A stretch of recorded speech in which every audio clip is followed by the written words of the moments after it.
the Rangers Journal now.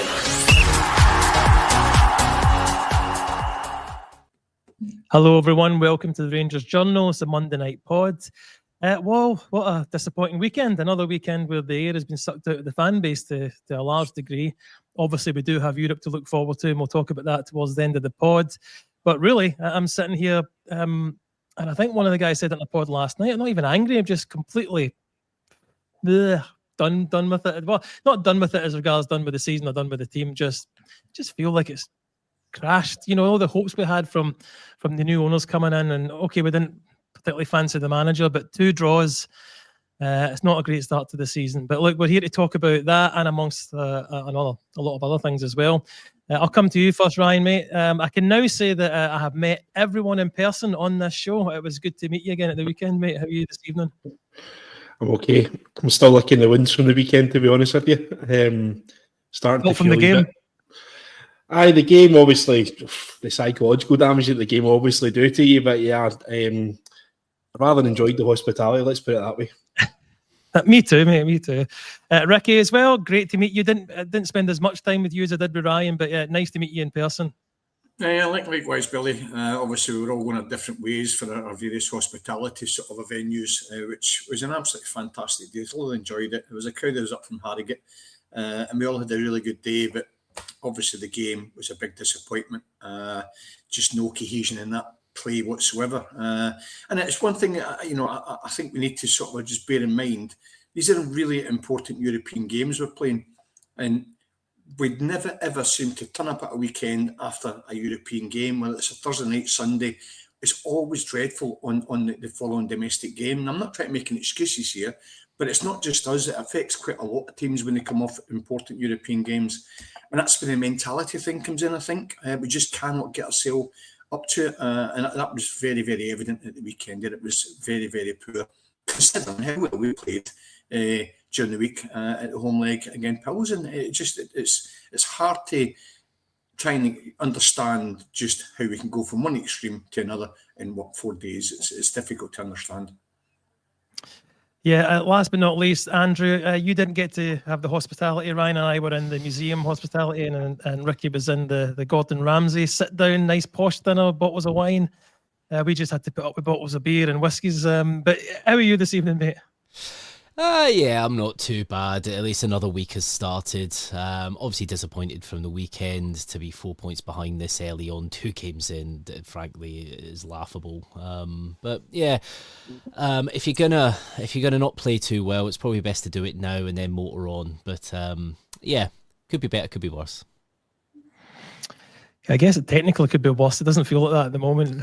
But look, as I said, we're going to spend maybe 10 minutes or so just discussing the game. We have had 2 pods already on the Dundee game with the post-match reaction, and also the guys. Dave did a pod last night with a few of the guys to kind of talk over their annoyances, grievances, or whatever. So we'll give you guys the opportunity to do the same. But we are going to concentrate for a little bit also looking at Diomande and how he has performed since coming to us, compare and contrast from his previous team, and how he plays for us in Europe and how he plays for us in the league. And we'll see if he really is the player we need in that position. But Ryan, mate, let me come to you. As much as it was a good weekend for to spend some time with you and be in hospitality, the game itself wasn't particularly fantastic to watch. What was your take of the whole game? Much like last week against Motherwell, I thought we were lucky to escape with a point. Sam's done well to win the penalty for us in the last minute, but quite easily, if we'd walked out of the stadium with nothing, we wouldn't have much to complain about. It just shows the Jekyll and Hyde character of so many players within our team, and you could go at them. You could point your fingers at so many of them and just see, how can you perform so well on Tuesday night and bring in a stellar performance to then basically almost there. It's the mentality. It's just the application of it. It's madness. I just can't get it. And I don't think he should have picked the same team. I understand why he picked the same team, obviously because they played so well. But I thought he should have freshened things up. We speak about a European hangover, guys coming in and needing, obviously refreshed and stuff like that. There's plenty of guys within the squad that he could have brought in and challenged for places and kept guys ready again for Tuesday coming. It's brutal, and it's getting boring talking about it constantly every week saying this isn't good enough, this is tippy tappy. You know, we're booing our own players onto the park on occasion as well, which I've never seen. I've seen players booed off the park at Ibrox, which I don't agree with anyway. But I've never seen anyone booed onto a park. And I was really, really disappointed when I seen that happen. Like, what do you think? Do you think Kieran Dowell's going to then start turning around and giving you 110% after he's been booed onto the park? It's just not good enough. And it's this. I've described it as a cancer within the stadium, within the club. You know, that this kind of horrible mentality. And as fans, we're not helping. We're not helping the situation. You know, shouting and bawling and booing and stuff. We're not helping the situation. We've got to get behind what's in front of us, like it or not. We've got to get there. We've got to be there, screaming them on. It's brutal. It's absolutely brutal. I guess we had to have one happy clapper on the pod this evening, but I get your point, mate. You know what? I took it from the booing. I don't like. You're right. I'm not going to defend that. It was not really for Kieran Dowell, in my opinion. It was for the manager and the board, I guess. We need better than this at the club. And if you're taking off Lyle Cameron, which he did for Dowell there, and I thought Lyle Cameron was actually playing all right, and bringing on someone who has been... The opinion of him is just not going to change now. I don't believe, even if he goes on even a run of playing half decent, he's not what the fans want. Ricky, I had a point to ask you. It wasn't about Kieran Dowell coming on. It was about the two games. Ryan mentioned, you know, we come away with a draw from both these games, opening games of the season. I felt, though, completely different games.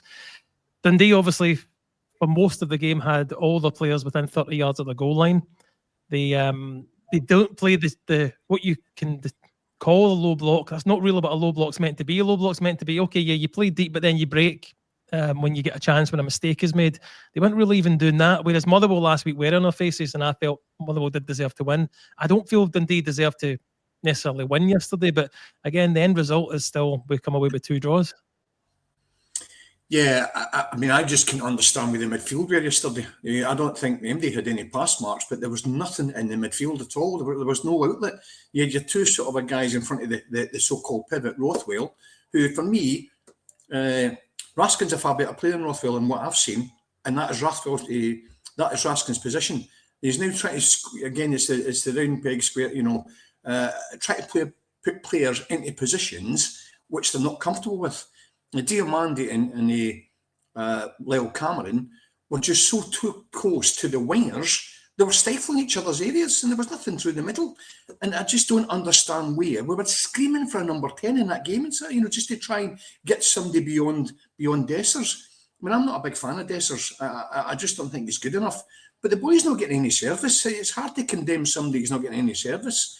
You know, and at the end of the game, he's caught offside. He's caught offside because he's not on his toes. He hadn't been on his toes all day because the boy's starved of getting any, you know, in behind, any make decent runs in. And that's got to come from the middle of the park. There's nothing there at all.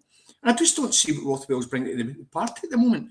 I'm not saying he's a bad player. I'm going to write MD off in the moment, but we had a fantastic player last year, Nico Raskin, probably one of our biggest assets right now, a Belgian international, and he's not playing in his true position, which is our number 6, as far as I'm concerned. If he's going to play a double pivot, then play him with Rothwell, but we don't play double pivots at Ibrox, so we shouldn't be.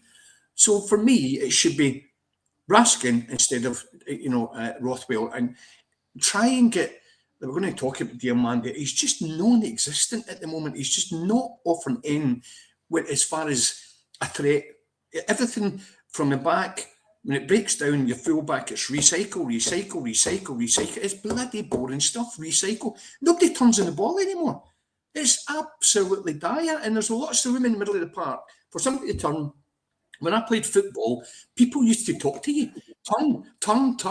All of a sudden, we're not doing that anymore. There's bags of room, and it's just getting recycled, and then it just comes with the block of five, and they're just letting them to get back into their position.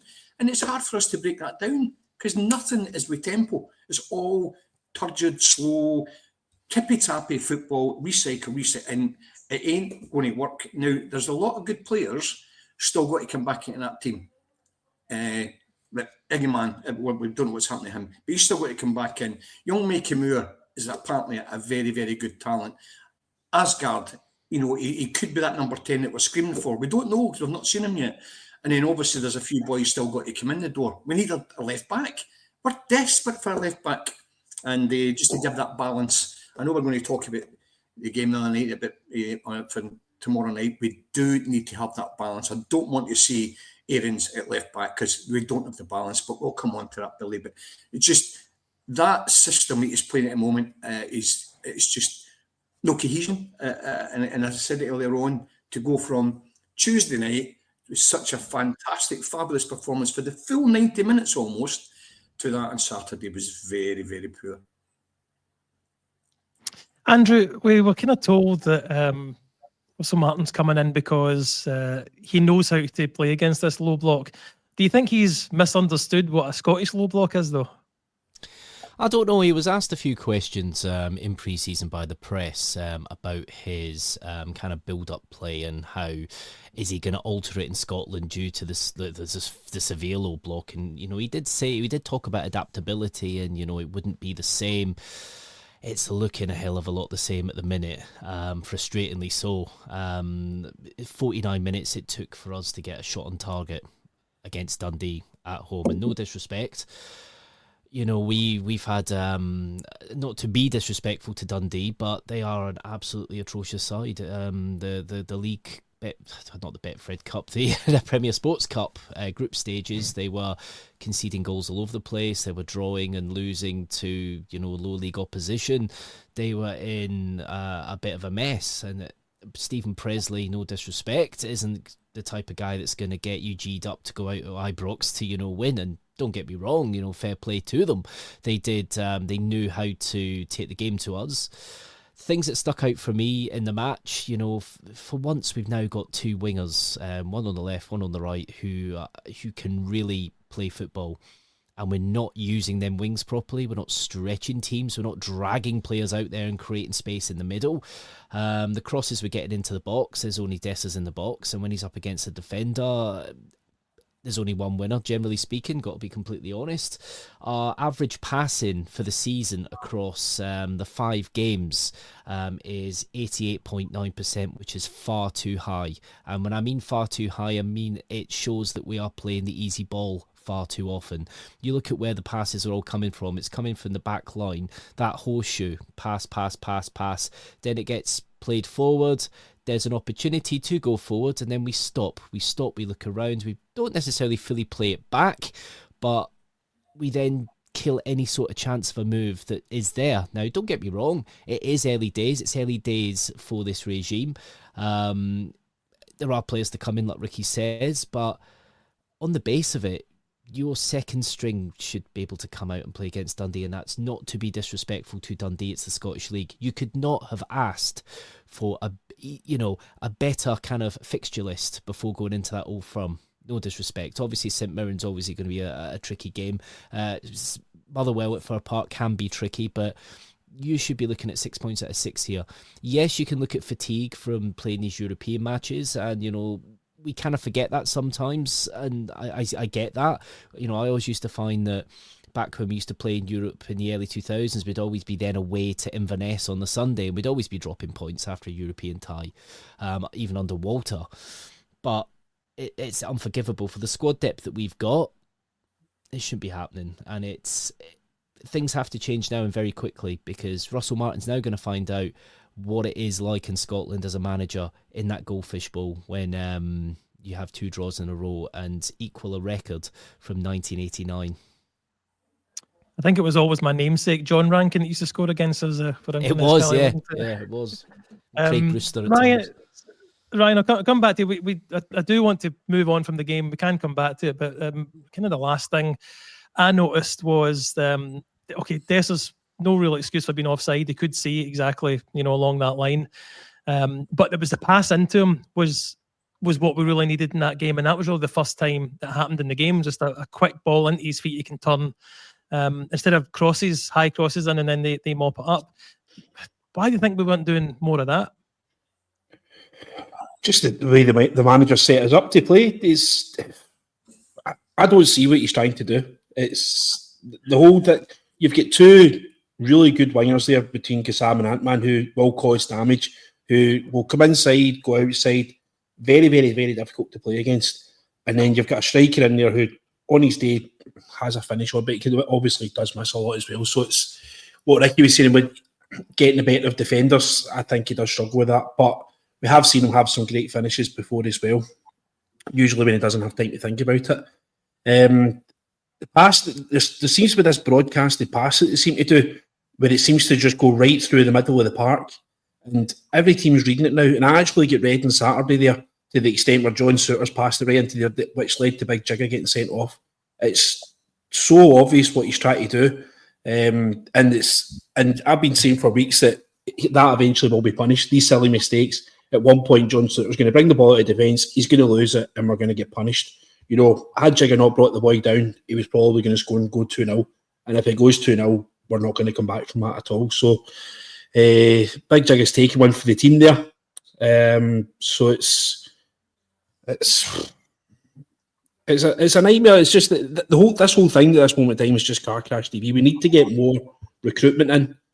We need to get more bodies in so that we've got better squad depth, so we don't need to play the same team week in, week out between midweek games and games at the weekend. He needs to be able to freshen up at least 4 or 5 guys when he does do that. He needs to be able to have some sort of rotation. At this moment in time, the quality just probably isn't there for him to do that. So I don't have an answer and why he's not doing that. It's obvious to 50,000 people in the stadium what he should be doing, but this guy's a guy with the UEFA badges, and apparently he doesn't think we should be doing it that way. So what can we do? There was a kind of comment, I think, on last night's pod that the players aren't being brave enough and making like cut-through passes. But as you say, Souter comes out of midfield, and I guess he's trying to do that, but passes it straight to a Dundee player. And again, as you say, causes us to get one of our players sent off. At the time, I thought it was quite harsh. Andrew, I was at the game. It seemed like he was still quite far away from the goal, but he is last man. He had no complaints. He walked straight up the tunnel, and the guys around me had no doubt that he was going to.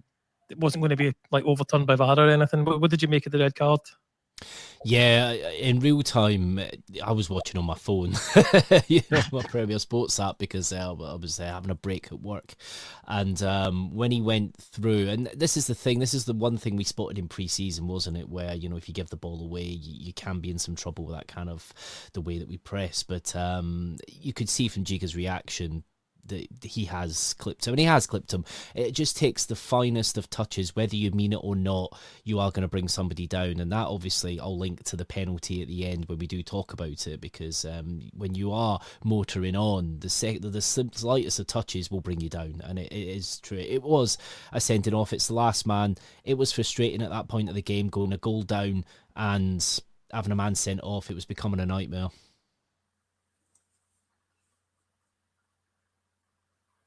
Oh, you're muted, Billy, I think. Sorry. Yeah, Andrew. I do know. I'm talking to this Andrew who I pulled on the screen. I do know that that's the rheologist, old hand for last man. It's just grown up in the 80s. That's what we called it. Anyway, guys, look, there's. I reached out to some of the guys on our scouting report team who do obviously scouting videos and provide us with information for the podcast as well.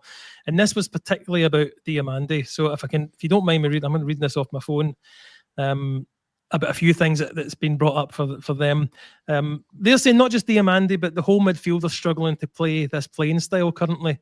Do you agree with that, Ricky? Agree with the Diomande's what? Sorry, Billy. Just that the whole midfield are struggling with this playing style at the moment. Yeah, but for me, Diomande isn't consistent enough no matter where we play. What I struggle with Diomande, Billy, if I'm being honest with you, he's not a 6. He's not quick enough because he kind of plays the way he's facing quite a lot. I don't think he's quick enough ball control. He's not a Hadji, for example, so he's not a 10.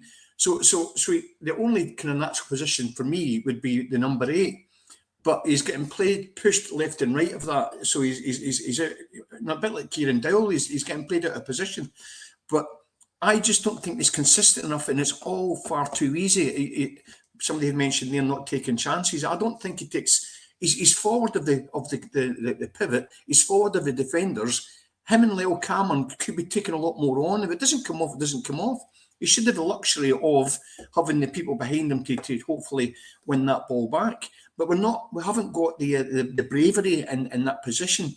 And Diomande, I don't get what he's bringing to the party. Another £4 million player, and for every one game we might get a decent performance from him. But he's going 3-4 games without. It's almost like a jersey down at times. And I just thought by now, pre-season behind him, he's a fit lad. He doesn't miss many games. But I don't get it. I don't understand what he's bringing to the party now, Diomande. Whether it's because it's a heavy shirt, he's in a wee bit of bad form, clearly. And it probably doesn't help me, for example, coming on here and slating the boy. But at the end of the day, all I want is what's best for Rangers. And we must have better in the middle of the park than Diomande until he can get a bit of form and a bit of consistency going. Because at the moment, the boy needs to be dropped, in my opinion. Let me bring up a first slide for people at home, and this is to compare his time at Nordsjælland to his positional sense with us. Now, Gordon from the scouting side, says most of the time the playing style at Nordsjælland was quick, high press, quick football, but here it's the opposites.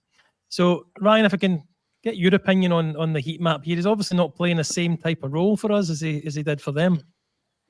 Yep. So why do we sign him? Why do we sign him to bring him in and play a different position? If we're looking for somebody in that particular position, why do we not bring somebody in that plays in that position? He's clearly on the left hand side here, from what's been shown. I think he was quite effective. Like, a lot of goals in his game as well when he was in Denmark. And we seem to have coached that out of him, that he's not scoring any goals. I think he scored 2 goals in his first 2 games for us. I don't even think he's had a shot on target since. It just baffles me. He seems like a player that likes to play with the luxury of time. He likes to, get the ball down, get his head up, have a wee look around, see you pick out a good pass and stuff. But there's a stat in there from, I think it was Andrew mentioned it. He's got 1 forward pass into the Dundee final third on Saturday. A game at Ibrox, we really expected to go out there. People are going, we're going to win 4-5-0 this weekend. And we've got one of our centre midfielders playing number 8, who's only had 1 forward pass into the final third. So the ball's going back the way too much. It's not going sideways out to wings. It's just going back to the centre halves and back to the centre halves. So it's going back to Rothwell. And it's crap to watch. And Diomande, unfortunately, is a victim of this because he's going to fly with the Crows. He's going to get shot with the Crows. It's just really disappointing to see because I don't think he's a bad player. I just don't think we're using him properly. Andrew, and it's not a huge amount more heat when he's with Nordsjælland, but he is in the box more. If you can see by our stats, he's hardly ever in the box. But he was in that left side, coming in, I guess, supporting role there, whether it's scoring goals or laying it off for someone else. So we're using him in a completely different area of the pitch than he was used to. And when you look over these stats that you're going to see, you'll see that not a lot has really improved. We haven't improved him as a player. No, I totally agree. I do like Mohammed Diomande. When you do see him in Europe, when the ball's tight with him, he's very good at taking a man on. But we don't see enough of it, and we don't. In Scotland, a player just has to stand a foot away from him and just stand him up, and he's not getting past him. We have not improved him, and you can see here the stats you've put up. Similar amount of games started, 5 goals for Nordsjælland, 4 for Rangers, assists 5-4, not too dissimilar. Obviously, we played him more in that kind of double pivot role, didn't we, under Clement, which really feels criminal when you're playing in the Scottish League, especially when you're at home. I never quite fully understood that, and I always thought we really did have the reins on him. We never let him be a little bit more free, where I think he could have done a little bit better pressing up a bit, but it's a little bit of if, what's, buts and maybes because we've never properly really seen him do it. He can be a tidy player, came through the Right to Dream Academy, one of their top kind of prospects coming out of there. Nordsjælland's got a great relationship with the Right to Dream Academy. I think they paid something like £25,000 for him or something, and he was one of them that really did meet a lot of metrics.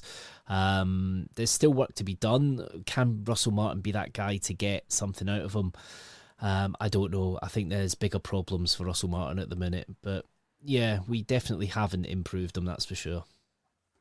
Let me bring out some key points that I've noticed as regards his previous club and to us. As Andrew says, very similar when it comes to games started, goals. Okay, there's one in it. Shots is a wee bit less with us than before. Passing accuracy, 85% to 87% with us. Duels won 45% to 49% with us, so that's a bit of an improvement with us. Recoveries, very similar, 7.1 to 7.3. Interceptions, though, Ricky, 4.2 interceptions per 90 in his previous club, only 2.6 with us. And there's another one I wanted to bring out, which was forward pass, so it's not that one. Let me just find it again. I'll come back to it. It's not jumping out again. Second from the bottom on them there, mate. The forward passes. Yeah, forward passes for Northumberland, 11.9, I think it says, per 90, and forward passes for Rangers, 12.9 per 90.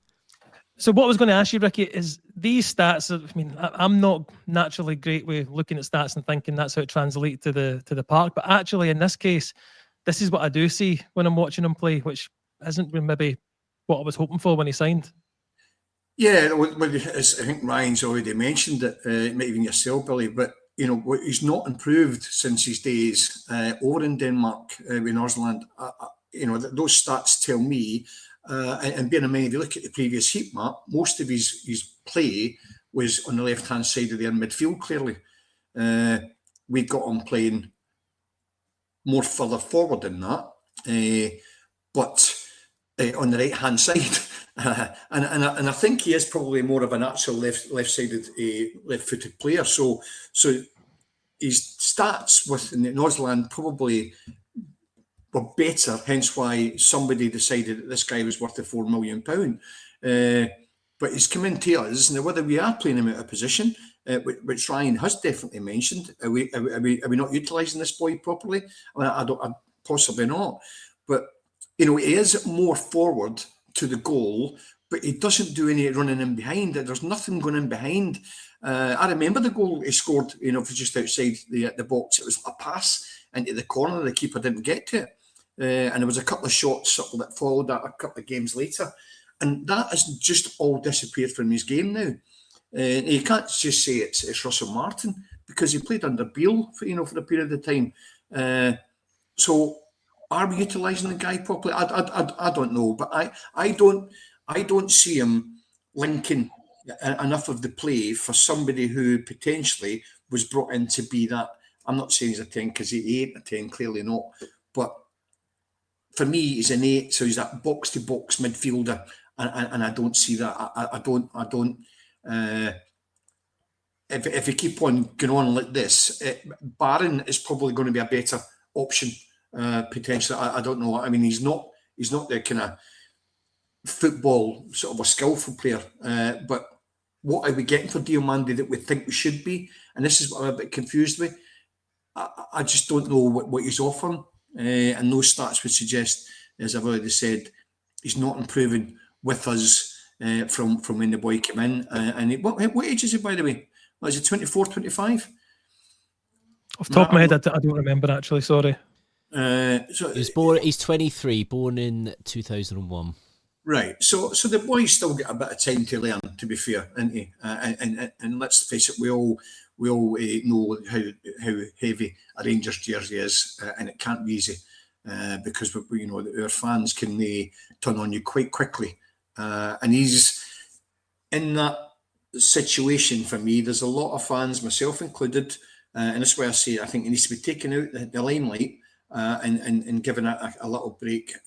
Maybe not so much in Europe, because he does tend to perform a bit better in Europe, but domestically we're getting nothing from him, and I think Russell Martin needs to give that boy a break. I think I remember what it was that I was looking at, and it was interceptions. Yeah, it was 4.2 interceptions per 90 in his previous club, and only 2.6 interceptions now for a midfielder for Rangers. I think that should be higher than that. Let's move on to next slide, which really just kind of shows the positional, how he does well in different aspects of the game. So goals, assists, interceptions, and that side. So if you're looking at the right-hand side of the graph, that's dramatically went down, Ryan, hasn't it? Yeah, Yeah, that's it. This is stuff that's affecting the game, and it just seems to have just come out of him. I'll be honest. Like, all these stats, I'm not massive on stats. I believe what your eyes tell you, rather than what these pie charts and slides and stuff like that tell you. And my eyes tell me he's not cutting at the moment. And Ricky's hit the nail on the head for me. That he just needs taking out the team and just giving a wee bit of a rest. Just now, we've seen the benefit that it's given Jack Butland. Now that he was taking out the team towards the end of last season, obviously he's come back, and we're looking to see him come back to the best that we've seen him before. So I think that's what we need to do with Diomande. But it just seems to be going back, and I don't know. I'd be interested to see against these peers, how would that compare to other players that are playing in the middle? Your Raskins in there, your Camerons, are their numbers similar to what he's got? That's funny you mentioned that because Gordy has kind of brought these things up for us. So there you go. There's the stats wheel when it comes to comparing it to Raskin. So Andrew, I know you've not seen these yet, but it looks to me that Raskin outperforms him, and he's been playing a similar position recently. I know that's not where he always plays, but Raskin certainly looks a lot better. Yeah, it does look a bit more rounded, doesn't he? Obviously, striking with Diomande there, it's defensive actions, defensive duels won, interceptions for somebody that's kind of playing in that double pivot where you're kind of expected to kind of sweep up a little bit at times. While one presses and one goes, you might expect a little better. However, we are a bit of a... It's good to compare with Raskin because obviously when you compare Northumberland with Rangers, with two different teams play different sides, we kind of, one team might have more possession than the other, so it's good to see this. Obviously we know what Raskin's capable of. He's very good at mopping up the ball. It can win the midfield in games like Old Firm games and really be commanding there. That's not something we've quite seen from Diomande. I would argue that he needs to be pushed up a little bit more, I think, and given a little bit more free rein. I don't want to use the old thing that I say all the time, there's a player in there. There is a player in there, and we're not developing him. I think his development stunted last season, and considering we didn't make that many signings and we were utilising the players that we had due to all the stuff that was going on, maybe he just stagnated a little bit. Maybe, like Ryan says, he needs a little bit of time out. Obviously, Butland got injured towards the end of last season and was taken out of the firing line, and he's had a bit of a reset. So hopefully, maybe the same can happen with Diomande. But yeah, it's not looking good. You'd expect more goals as well. Obviously, he wasn't the highest scoring at Northumberland, but still you'd expect him with a better team around him to be able to, and especially the opposition we play, especially in the league, you would expect that little bit more. But just from what I've seen, like Ryan says, it's the eye test. It's what you see from him on the park. It's when in Europe he can take a ball past a man with that ball tight to him, and they're not getting it. In Scotland, a defender will just look at him and stand a yard away and just jockey him, and he'll have to stop and then move the ball back. I think it's a thing that's familiar throughout the team. There is a mentality thing as well, where people just aren't wanting to take risks, frustratingly. Ryan, I'm going to swivel back to you because it's something Ricky said that Connor Barron would maybe be a better option in his position. If you're not going to move him forward or change his position, is Connor Barron a better option at the moment? No, for me. He's technically not good enough. This whole tippy-tappy, quick 1-2s, firing the ball out there. I think there was a couple of times we've seen when Barron get brought on against Blitzen, just as basically getting fresh legs on at the part, the ball was getting fired into him, and he's got a touch like a set of railings, to be honest. So it's no. There'll be better options out there. I think wee Barron's in there, bolster your Scottish quota for the Europa League and your Champions League squads. But I don't think he's technically not good enough to take somebody like Diomande out the team. There'll be better options. Asgard's probably there. Wee Cameron will probably come in to be in his own. They'll probably the two that would compete to take the jersey off him. No, that's fair enough. And again, I do want to thank Gordy for making these slides up for me. It was short notice. I'm going to skip over, though, the Lyle Cameron one because I don't think it's fair. He's only had a few games, so it's not really fair to compare them yet, and they're not exactly playing in the same position.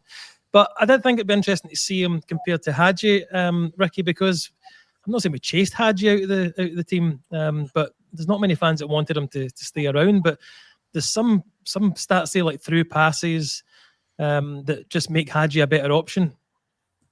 Well, I was a fan of Hadji, mate, and I thought we drastically improved our midfield when he came back into the team. Once he was training with the reserves, with the B team, never sulked.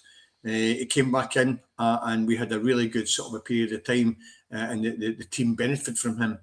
But Hadji is a talented player.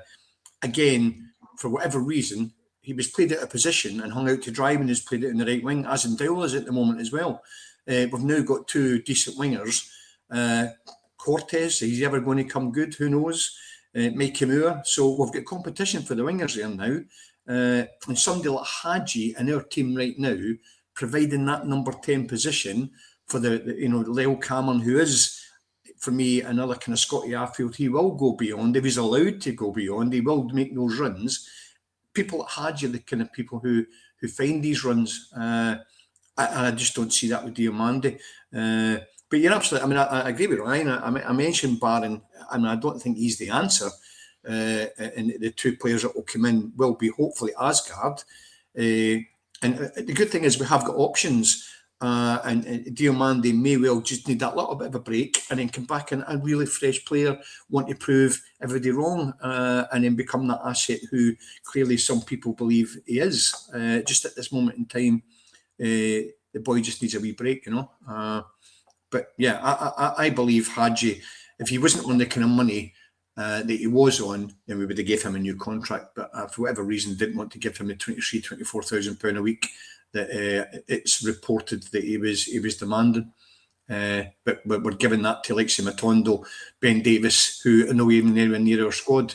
We are struggling with shocking recruitment from the Beale and dare say GL era, the board, whoever it may be, Clement trying to run the show himself with nobody upstairs. It was just, and we're suffering now.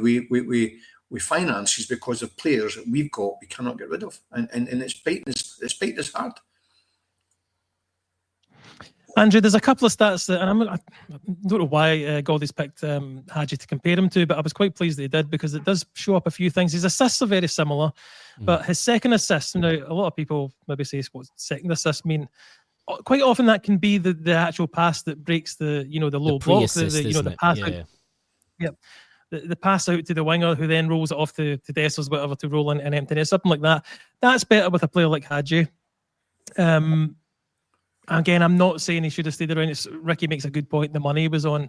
We've already got far too many players that aren't playing to good enough standard on high money. So, but we do need to maybe get someone in. And I know that is a different position. Hadji's a number 10. Diomande very rarely gets played there. But he really should be doing better. But the shots as well, 90 shots for Hadji, or not 90 shots, but he's in the 90 percentile, and 65 for Diomande, which shows to me that he's not, for a Rangers midfielder, he should be getting more shots away than that. I totally agree, and I think that's where we try and pass the ball where we were under Clement, trying to pass the ball out to the wings to get balls into the box to be headed clear and rinse and repeat. I think he would work very well in a team that's a little bit more direct, and for the love of God, I just hope we start becoming that little bit more direct, a bit of a mixture of that and using the wings well, because now we've got that opportunity to use the wings better because we ain't got people doubling up now because you've got almost an equal on each side. Things that did stick out there, accurate passes from Diomande, 92%. Again, is that more the fact that he's played the simple ball a few more times? Obviously a possibility. So. Yeah, I think that's just something that we're seeing throughout the team now. Some of these stats, I think you've got to kind of look behind. With Hadji, he was a very mixed bag. Injury didn't help him. It's a very difficult one. I don't think we ever got the full potential of him, but I don't think he left us with all the stuff with his agent and stuff, not to go into it all. But I think we have a little bit of romanticism over the Braga game, but as somebody said in the comments there, I think it was Andrew, he's currently unemployed, which I guess, I don't know if it's because he's holding out for what he sees as a better deal, but, anyway, I digress. But, with Diomande, the things that really are glaring, like you say, it's the attacking sense. He's not been utilised enough in that kind of attacking sense. I'd like to see a little bit more of it. I think Glenn Kamara is a similar player in that respect, that sometimes he'd be utilised, a little bit more, not to go forward. And then sometimes when you'd see him go forward, that there's a player there at Entham, his move to Leeds. Did quite well in Europe as well. Another one of those players that isn't too dissimilar in that respect. But it'll kind of be a little bit of a make or break season, I think, now for Diomande. For the time that he's been here now, the output has to improve, but at the same time, it can't be an absolute circus that's going on in the background with other things. There needs to be a full focus on the team and people having their roles, know what they're doing, and changing things up, I think, is big. I think if we change things up a little bit more, then Diomande could be utilised a little bit more better in like a number 10 role. I did want to bring up, and Gordon's done quite a few different slides for me, but this is his defensive data. I would say, I'm just going to summarise this one because there's another one I want to talk about. For us in Europe and for us in domestic, very similar, maybe slightly better performances in Europe. But again, the kind of general shape of this graph is showing the kind of that he's doing the similar kind of job. When it comes to attacking, Ryan, again, I know you've just seen it, and you're probably like me that these aren't particularly native to understand, but generally by the shape of this, you can tell that how he's kind of performing. And again, I'm going to go back to this. I think he looked better at his previous club. Yeah, definitely. I mean, he has shown signs that he can. I mean, do you remember his goal against Nice last year in the Europa League? Where he broke the line and he's managed to get his toe on, he's lobbed the goalkeeper. Fantastic. So it's in there. It is in there, but he's got to be given the license to do it. And we don't, as Joe Public, as fans, know what his instructions are. His instructions could be don't go into the final third. Just stay out and just basically protect. Allow the wingers to go into the final third. Allow the strikers there. You stay out the edge of the box, and if anything comes out, your job's to recycle. So. And that might be frustrating him as well, which could be leading to poor performances. He doesn't feel as if he's getting utilised well. Doesn't feel as if he's, being used to the best of his ability. And naturally, if you think you're capable of something your boss isn't using you well, your head will go down. You won't feel valued within the club, and naturally, his performances will suffer from that. So, the simple answer is take him out of the team. It's as simple as that, and it's not as if we're struggling with options. We went into situations where we only had one striker, we only had one goalkeeper, one right back. When we had Tavernier for months on end, we were saying that Tavernier should be dropped, but we only had one right back at the club, so we had to play him. We've got options in the middle of the park there, so let's just take him out. And it's not just so much it's going to benefit the team; it's also going to protect the player as well. So it's going to protect his value as well, because his value could be going down if he starts kind of showing poor form, poor stats. That's going to be, affecting all these metrics that we're looking at, and ultimately he's going to be getting taken out the eye for some of the bigger clubs that we'd hope to sell him onto.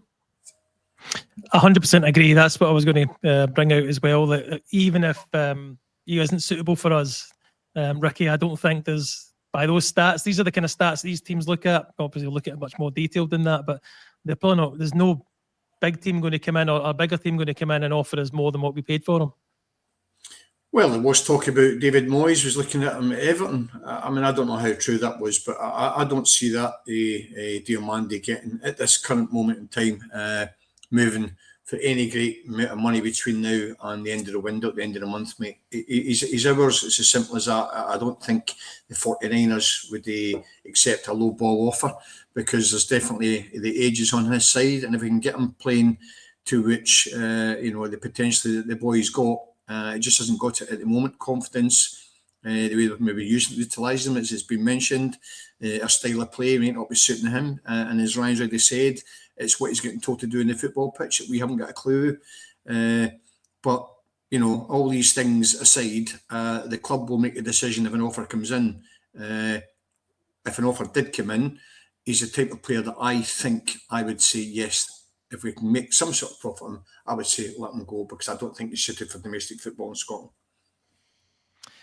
Right, we'll move on, because there is an important game tomorrow, and a lot of people might think we're already through, like our own Scott Cameron on Friday's pod. He said we're 99% there, and I don't share that confidence because I support Rangers, so it's never as easy as that. Last week, let me quick recap. We're 3-0 up. This is still an important game because, okay, we've got guaranteed Europa League football, but this comes with £5 million bonus on top of that if we get through this round. That's the worst case scenario. Best case scenario is we hopefully go on and qualify for the Champions League and get the money that comes with that, which is obviously what these owners are looking for. And I think that would probably be in their mind a season ahead of time to get to that level. So Andrew, let me come to you first.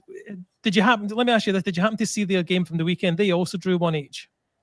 No, I hadn't seen it, unfortunately. I did hear the result was a draw. But well, let me come back in before you say anything else. Their opening goal was fantastic.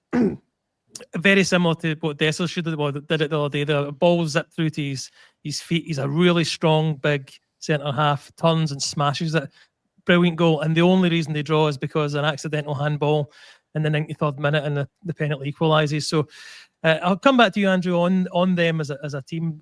Do you think that they'll have enough to challenge us? They need 3 in normal time and they need 4 overall. So how do you think it's going to play out? They'll look at us as a bit of a wounded animal at the minute. Obviously, their draw with Slovakia at the weekend, isn't ideal for them. But we are arguably in a slightly worse situation. And people will look at it as, we are potentially a bad result away from an implosion.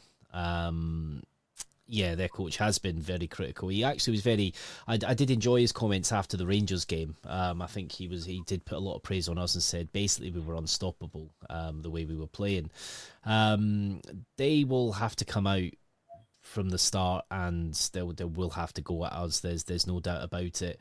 That could play into our favour, but as it stands at the minute, don't get me wrong. Our defence. I think Suter and Dija will be fine. I think. We are seeing, I think DJ's a fantastic defender, a lot of last-ditch tackles that he times very well.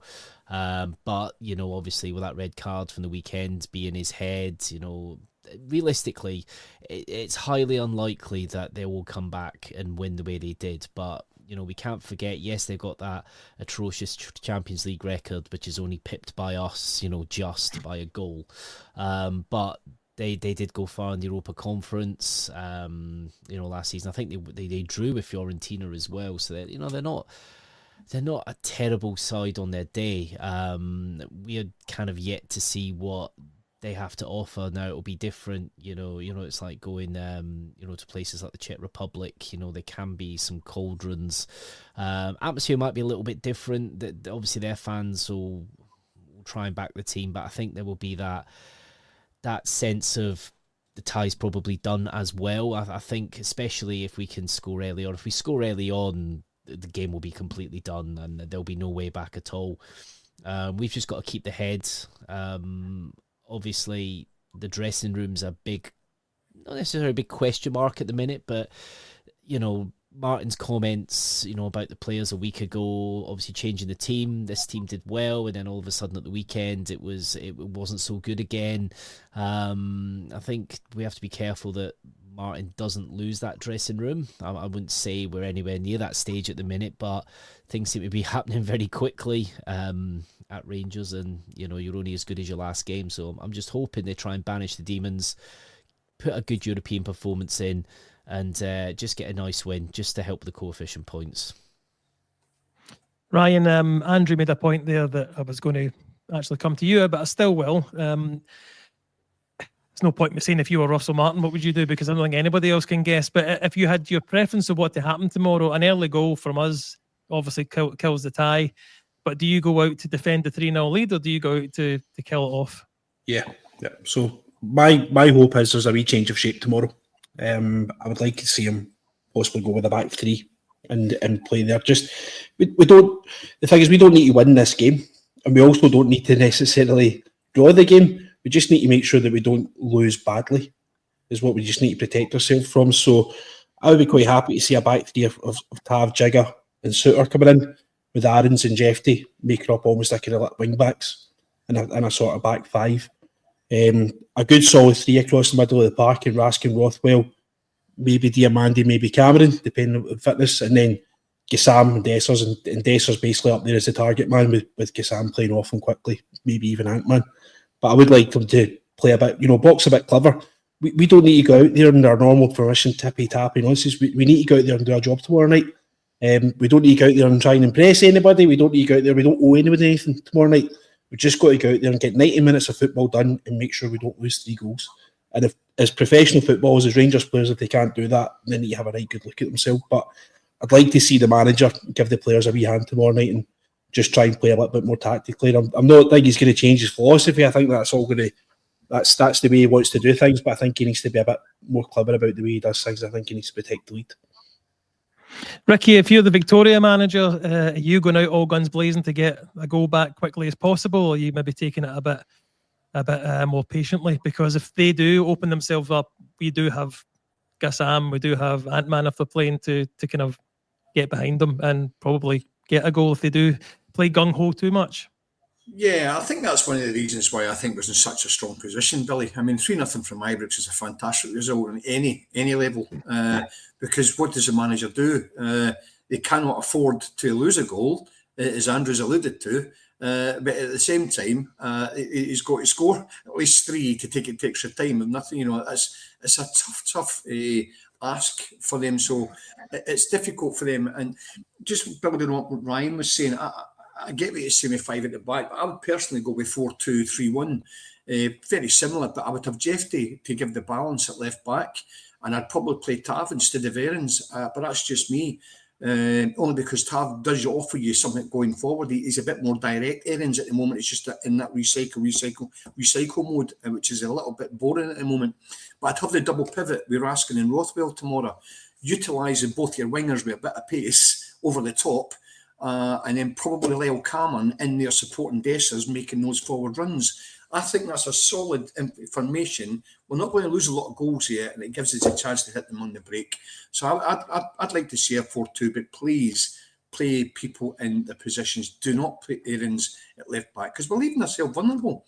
The guy can't play there. He's not comfortable. Not yet anyway. He's settling into a Rangers jersey as well. And I think we've all seen that last week, if you play people in their natural positions, you get that balance. And if you get the balance, you tend to just get a little bit more confidence in your forward play and trust in each other, because everybody's comfortable or supposedly comfortable where they're playing, Billy, So, yeah, I don't think he'll go with his normal formation, because he doesn't have to win the game, as Ryan's already said.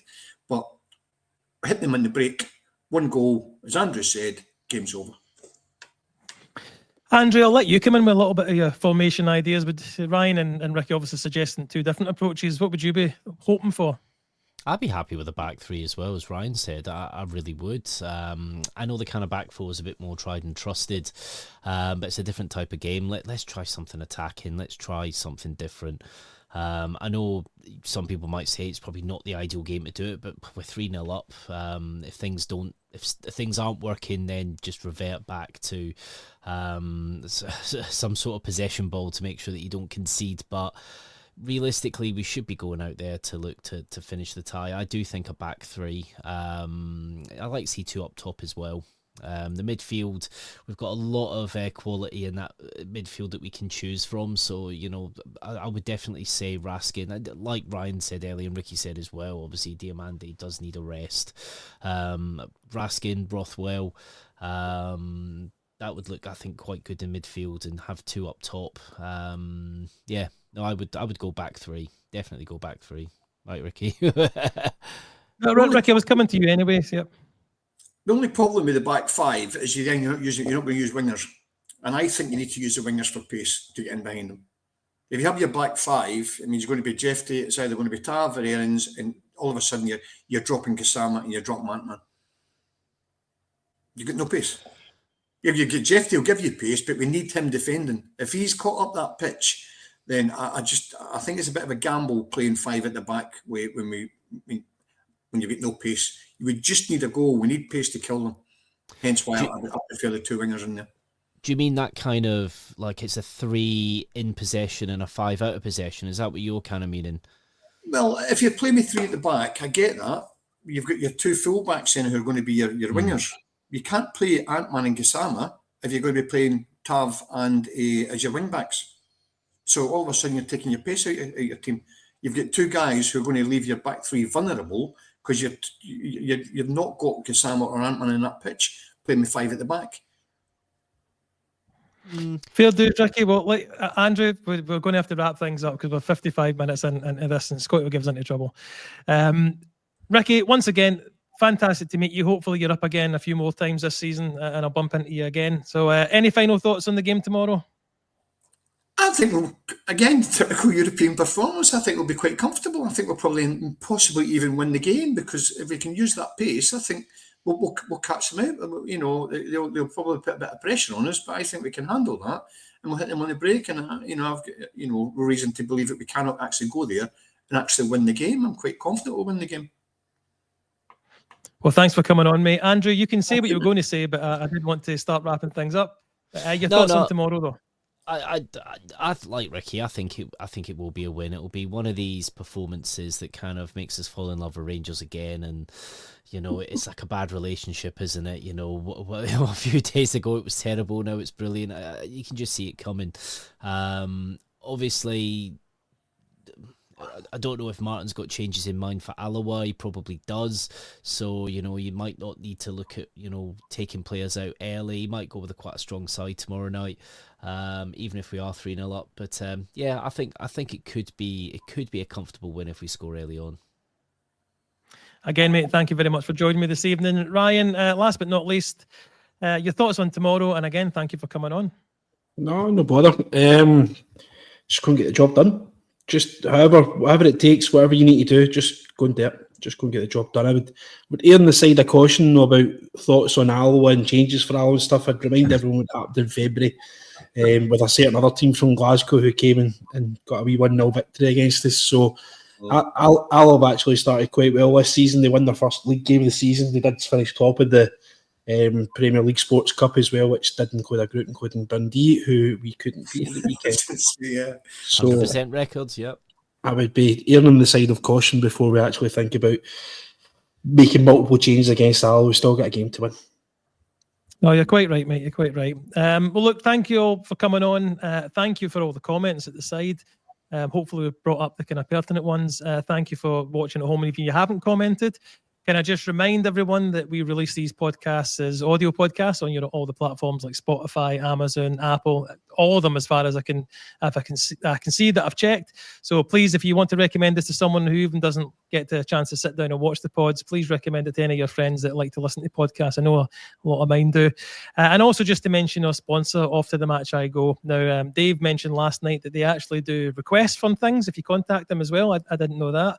But if you're looking for any Rangers memorabilia, head over to offtothematchigo.co.uk. And if you like anything you see there, enter the code Journal10 at checkout and you get 10% off all that. So anyway, thank you very much for watching, everyone. We'll be back tomorrow before the game and obviously after the game as well with pre and post-match reactions. Pods all through the week, so please check us out. It's all publicised on YouTube when we'll be going live. And every night is a Rangers Journal night. See you soon.